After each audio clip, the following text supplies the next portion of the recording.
Bakit daw po hindi mismong iglesia ng Diyos? Salamat po sa Diyos sa pagkakataong makapanood. Kapatid, ang nakalagay doon, Church of God Members International. Kami membro ng Iglesia ng Diyos. Ba't hindi kami, hindi Iglesia ng Diyos o hindi Church of God?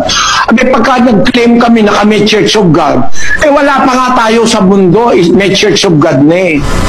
2,000 years ago nakasulat na sa Biblia. Pag sinabi mo ikaw lang Church of God, nagsisinungaling ka.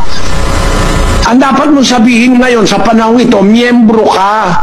Basahin natin ang Efeso 3:6. Na ang mga hintil ay mga tagapagmana at mga kasangkap ng katawan. O, kita mo, hindi ikaw ang katawan, kasangkap ka ng katawan. Hindi ikaw yung main. Basahin natin sa English, kapatid na Daniel. That is how the Gentiles are fellow heirs, members of the same body. Ayon, members of the same body. The body is the church. So, Gentiles like us can be part of the church by being members of the same body. Tandaan mo, meron ng katawang nakatatag na nilikha ang Diyos 2,000 taon na nakakaraan. Ang mga hintil, kagaya natin, latecomers na tayo, members na tayo nung the same body. Tanong mula kay James Band Nunez. Ang Iglesia ng Diyos na nasa Biblia ang itinayong Iglesia ng Panginoong Jesucristo.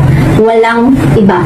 Yang nag-comment na yan, Sister Michelle, yan po ay kaanib ni Soriano o ng ang dating daan.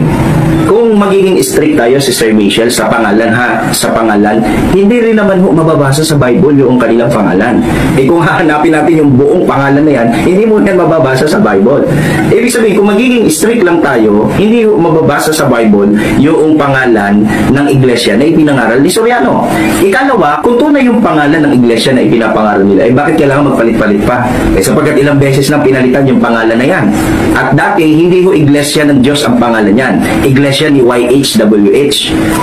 Paano yan? Kung iglesia ng Diyos yung tunay na pangalan, paano nung time na iglesia pa ni YHWH yung pangalan ng iglesia ni Soriano, hindi pa kayo tunay? Hindi ba sa logic lang mapapansin nyo yung kamalian? Ikalawa, yung iglesia ng Diyos na nasa Bible, hindi po sila yan. Kahit si Soriano mismo nagsasabi na, hindi mo kayo yan, sapagkat hindi pa naman nga kayo buhay nung time na yan. Ano daw ginawa ninyo? Is umanib daw kayo. Pero wala namang batayan sa Biblia na umanib po kayo sa iglesia ng Diyos. Ikalawa, yung terminong iglesia ng Diyos, hindi po yan ginamit ni Apostol Pablo bilang official name, kundi isa po sa mga katawagan na itinawag sa mga alagad ni Kristo. Madalas kasi yan, Sister Michelle, na ipatungkol ni Apostol Pablo sa mga Kristiyanong hintil.